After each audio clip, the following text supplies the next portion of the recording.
अस्सलाम वालेकुम जी स्टूडेंट्स, हाउ आर यू। उम्मीद है कि सब खैरियत से होंगे। Now today we discuss about the multiple choices. The first question is that which of the following is an example of the simple harmonic motion. Simple harmonic motion की कौन सी एग्जांपल है? Option number A, B, C और D. D option में है bouncing a ball on a floor. अगर ज़मीन पे गेंद को मारेंगे तो क्या ये एक सिंपल हार्मोनिक मोशन एग्जांपल है? बिल्कुल नहीं। Spinning of the earth? नहीं। Motion of the ceiling fan? बिल्कुल नहीं। The motion of the simple pendulum? बिल्कुल, सिंपल पेंडुलम को हमने सिंपल हार्मोनिक मोशन में पढ़ा भी है और यही इसकी करेक्ट ऑप्शन है। नेक्स्ट जो MCQ 2 है उसमें वो क्या कहता है? If the mass of the Bob of a pendulum is increase by the factor of 3, the period of the pendulums motion will be. अगर कहता है मास इंक्रीज हो जाए तो टाइम पीरियड पे क्या फ़र्क पड़ेगा? अकॉर्डिंग टू दैट हमारे पास पहले से ही इसके मतलब कुछ आइडियाज़ हैं। हमने अगर इसके फार्मूले को देखें तो फार्मूले में क्या लिखा होता है? 2π√L/G। वहाँ पे जिक्र है बेटा L का। L is the length, G is the gravitational force. तो यहाँ पे जो मास है उसके फार्मूले में मास का तो जिक्र ही नहीं है। तो इसका मतलब ये 100% श्योर हुआ कि हमारे पास जो मास है वो क्या है? इंडिपेंडेंट है। तो लिहाजा मास के चेंज होने से कोई फ़र्क नहीं पड़ेगा। तो you can say that remain same. Option number B. Very next, which of the following device can be use to produce both transverse and longitudinal waves. कौन सी डिवाइस है जो ट्रांसफर वेव्स और लॉन्गिट्यूडिनल वेव्स दोनों को produce कर सकती है? तो देखते हैं। सबसे पहले हम बात करते हैं स्ट्रिंग की। तो स्ट्रिंग में तो सिर्फ ट्रांसफर वेव आती है, लॉन्गिट्यूडिनल वेव्स नहीं होती। रिपल टैंक में डेफिनेटली सिर्फ हम ट्रांसफर वेव्स प्रोड्यूस कर सकते हैं। ट्यूनिंग फॉग में भी हम लॉन्गिट्यूडिनल वेव्स प्रोड्यूस कर सकते हैं। हेलिकल स्प्रिंग ये वो वाहद ऑप्शन है, ऑप्शन नंबर सी, जो कि एक लूज स्प्रिंग की ऑप्शन होती है। लूज स्प्रिंग जिसको हम ट्रांसफर वेव्स की तरह रस्सी की तरह ऊपर नीचे भी मूव करवा सकते हैं और कंप्रेशन और अपना रेयरफेक्शन की तरह, कंप्रेशन और रेयरफेक्शन जैसे स्प्रिंग मैस स्प्रिंग सिस्टम में था वैसे हम लॉन्गिट्यूडिनल वेव्स भी प्रोड्यूस कर सकते हैं। तो the correct option is the C option.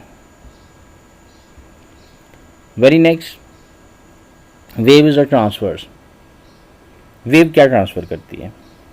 Velocity, frequency, wavelength या एनर्जी?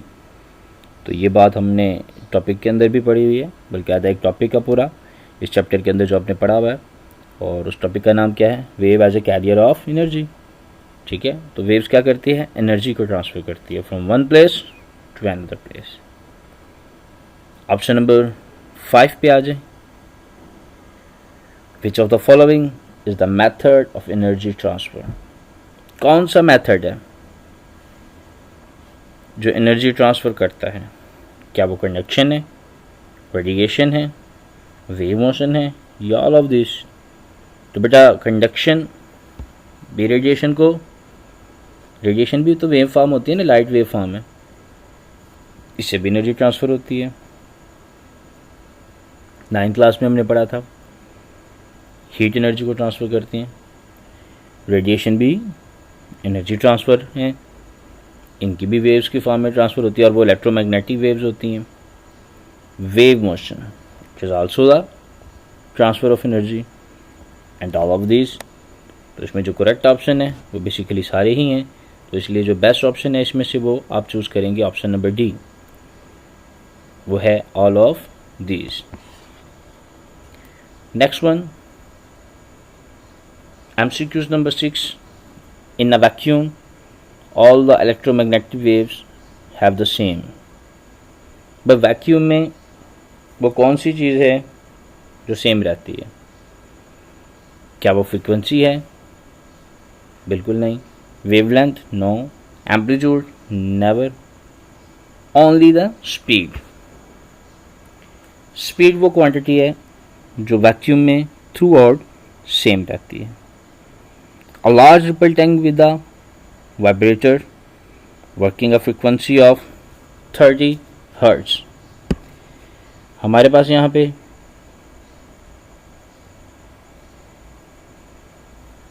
उसने वैल्यू दी हुई है, हमें 30 हर्ट्ज फ्रीक्वेंसी है, लैम्डा की वैल्यू उसने 50 दी है। हम दोनों को मल्टीप्लाई करें तो मल्टीप्लाई करने से हमारे पास क्या आता है, टोटल आंसर आता है 1500। तो इसमें जो करेक्ट ऑप्शन है वो है जी ऑप्शन नंबर डी। तो option number D is the correct answer. Next one चलते हैं आगे। विच of the following characteristics of a wave is independent of the other. यहाँ पे मैं नीचे देखता हूँ एक फार्मूला है 9 MCQs में, the relation between the frequency velocity and lambda. कौन सा रिलेशन बेस्ट है, lambda is equal to v f, f is equal to v lambda, या v is equal to lambda by f. और option number B में है v is equal to f lambda. तो option number B is the correct answer. अब यहाँ पे गौर करें तो फ्रीक्वेंसी भी है इस रिलेशन में, वेवलेंथ भी है, और वेवलेंथ के साथ क्या है, वी की वैल्यू भी मौजूद है। फ्रीक्वेंसी भी है, वेवलेंथ भी है, और वी की वैल्यू मौजूद है। ये तीनों वैल्यूज़ मौजूद हैं। तो यहाँ पे ऑप्शन में देखें ऊपर, स्पीड, फ्रीक्वेंसी, वेवलेंथ, ये तीनों इस इक्वेशन में है। कौन सी वैल्यू नहीं है, एम्पलीट्यूड। तो विच ऑफ द फॉलोइंग कैरेक्टरिस्टिक्स, वो कैरेक्टरिस्टिक्स जो इंडिपेंडेंट होता है। तो इसमें से एम्पलीट्यूड एक ऐसी वैल्यू है जो कि क्या है, इंडिपेंडेंट है। तो इसका मतलब ऑप्शन नंबर MCQs नंबर 8 में ऑप्शन नंबर सी, जबकि MCQs 9 में option number B, v is equal to f lambda correct answer है।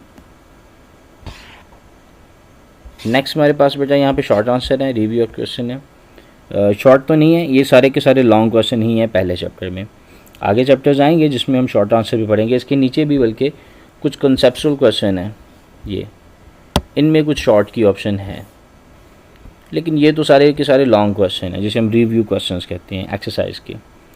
तो 10.1 में वो क्या कहता है, what is the simple harmonic motion, necessary condition of the simple harmonic motion. तो जी सिंपल हार्मोनिक मोशन का पूरा टॉपिक इसके अंदर आ जाएगा, लॉन्ग क्वेश्चन है। इसी तरह से कहता है think of the several example of the motion in the every body every day of life that are the simple harmonic motion. तो एवरी डे ऑफ लाइफ में हम क्या ले सकते हैं, बॉल एंड बॉल ले लें, सिंपल पेंडुलम ले लें, बहुत सारी ऑप्शन हैं, ठीक है, वाटर वेव्स ले लें, ये सारे क्या हैं, सिंपल हार्मोनिक मोशन में। What are the damp oscillation, how damping progressively reduce the amplitude of the oscillation. ये जो डैम्प ऑसिलेशन का टॉपिक है, ये सारा टॉपिक इसमें लॉन्ग क्वेश्चन में आ जाएगा। How can you define the term wave, wave term को कैसे डिफाइन करेंगे।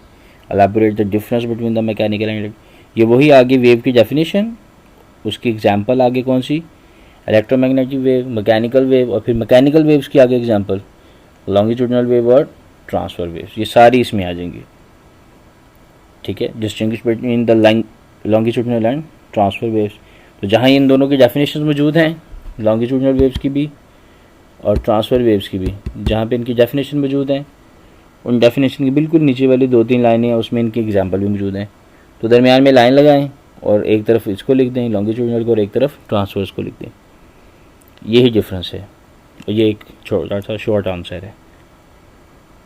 Draw the transfer waves with an amplitude of the 2 centimeter and a wavelength of 4 centimeter। तो आपने एक 4 सेंटीमीटर लंबी लाइन लगानी है जिसके ऊपर आपने सेमी सर्कल लगाना है, और वो सेमी सर्कल कितना होगा, 2 सेंटीमीटर का, और इस तरह से आपकी आसानी से वेव्स बन जाएगी। बाकी शॉर्ट आंसर बेटा हम कल करेंगे। उम्मीद है कि ये सारे जो पीछे भी करवाए हैं इनको भी रिपीट करेंगे। तब तक के लिए अल्लाह हाफिज़। आज का लेक्चर कंप्लीट हुआ।